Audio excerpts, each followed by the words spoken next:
Good afternoon, everyone. This is Lindley Anderson back with video number 5 for instructional tutorials.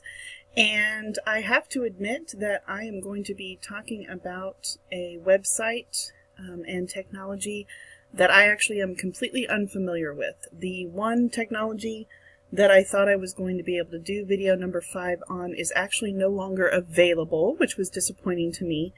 And so I kind of searched through some resources and double-checked the videos that had already been posted, and I'm hoping that I didn't duplicate someone else's presentation on this. But this is called Nearpod, and as you can see here, nearpod.com. And I chose this one because it is about transforming your lessons into a more interactive opportunity for your students.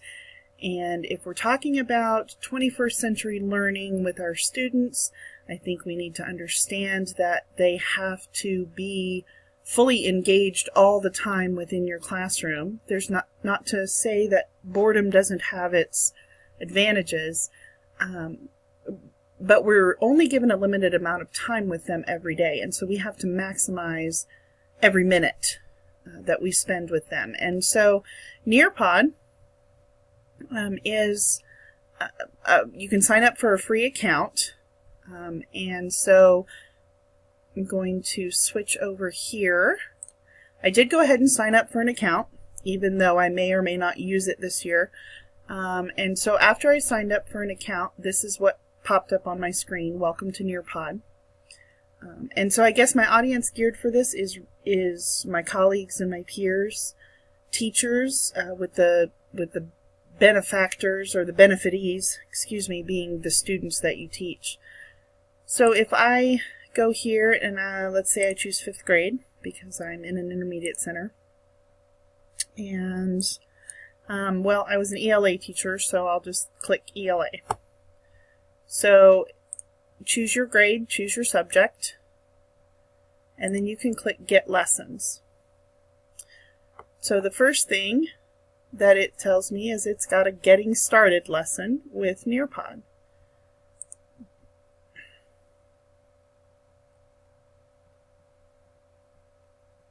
Right up here in the left-hand corner, you can see that I have a code. And I believe that's going to be the code that asks the students to join the lesson. So this is similar to Shobi that I highlighted earlier, in that to get your students involved, they don't have to have an account. And in fact, Nearpod requires 13 and over, so your younger students wouldn't be able to have their own account. But you could have them enter a code, and then they can join your class and be a part of your lesson. Okay. So you can have interactive lessons, you can have slides, multimedia content, and assessment tools. So you're sharing and engaging with your students, which goes to the ISTE standard of for educators 4B. And I'm just going to flip over here, show you what that is. Collaborate and co-learn with students to discover and use new digital resources and diagnose and troubleshoot technology issues. So if you're engaging with your students, that would fit into that standard. Collect and share answers submitted and track your students' comprehension in real time, which is always important. So now it's going to take me through a simulation of how to use Nearpod in my classroom. So you would connect another device or your student device.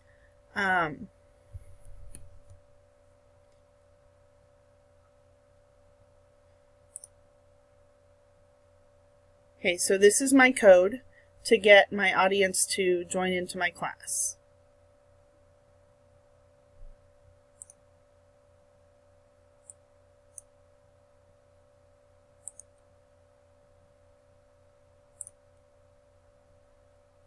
So my student is now connected to this lesson, and tell your students to use their name or nickname, however you want to identify them. Of course, I never allow my students to use nicknames. They always had to use first initial, last name, or first name, last initial, because 8th graders could get pretty creative with what they put up on the screen. So in order to protect them and myself, it was always just their regular name. Right, so it would wait then for your students to sign in, and you would see everybody that's available. So that's kind of similar to quiz is, waiting for people to join. And then what's really great is if somebody accidentally gets logged out or they choose to leave. So if you're doing a flipped classroom model and you're doing this for the students, you can see when they log out, which is great, because then you'll know that they didn't actually get the entire lesson, and you could address that the next day. So your student device, right, follows along. So as you advance a slide, your students' devices will advance also, which is really great for your note takers who might be a little bit slower than regular or have no experience taking notes whatsoever. So as you're advancing, they're advancing. If you go back, theirs goes back, and it saves the students from having to look up, look down, look up, look down, look up, look down, which is really, really bad for their necks. So I think that's a great feature as well. So you're in total control of the pace of your lesson. And so now it has a little bit of a video to show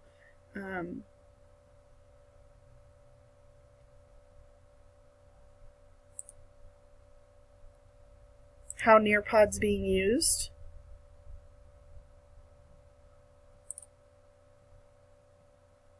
Give you a little bit of a demonstration there. Just the technology in the last 2 or 3 years, I think it's just Nearpod is so different from like a PowerPoint presentation. I would have a lot of old PowerPoint presentations, and it was good. Okay, but with Nearpod, my kids sit in a circle, and I have eye contact with each one. I have a relationship with each kid. It's a group setting, it's a discussion setting, and the kids are interacting. They're actually drawing things, they're actually writing things down, they're typing things out. I can see exactly what the kids see. I can see exactly what they understand, what they understand. So I can assess right where they are. So much of what is done in this lecture, and I see teachers who are fantastic lecturers, and I know the transition into Nearpod will just be easy for them to do. This guys with Nearpod has been fantastic. It has been probably one of the apps that I have used the most. Nearpod, definitely. Absolutely. It's one of the best ways to do information.